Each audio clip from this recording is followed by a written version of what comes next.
Em 2005, o barco mais rápido do mundo era o Espírito da Austrália. O avião mais rápido era o MiG-25 Foxbat. E o carro mais rápido do mundo era o Bugatti Veyron SS. Esse foi o primeiro carro de produção da história a alcançar a marca dos 430 km por hora.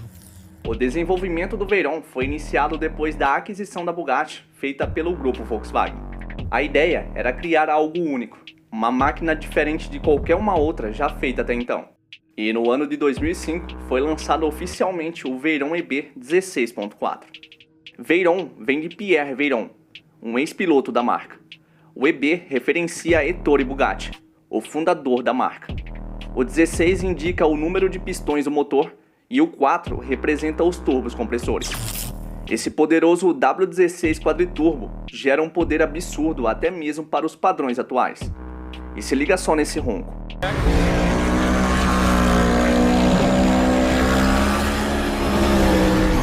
Inicialmente foram 1000 cavalos de potência, totalizando 1200 na versão SS, a mais poderosa de todas. O 0 a 100 desse monstro é finalizado em absurdos 2,4 segundos.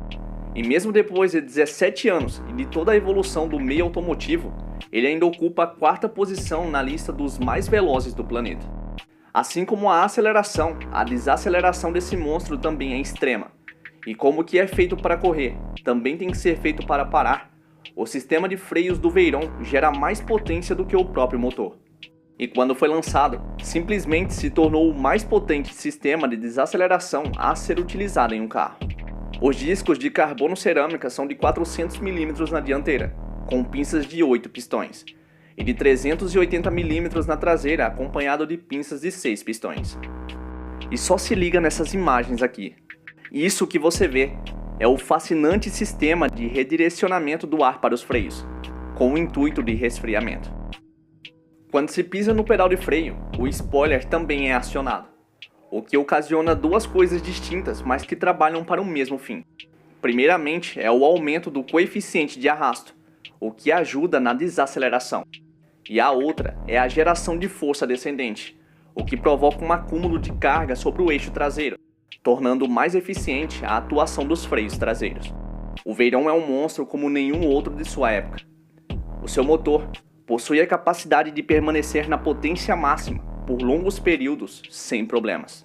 E foi esse mesmo motor que há 17 anos atrás o tornou o primeiro carro de produção da história a alcançar e ultrapassar a barreira dos 400. Esse vídeo foi só para você ter uma mínima noção do porquê esse carro é respeitado até hoje.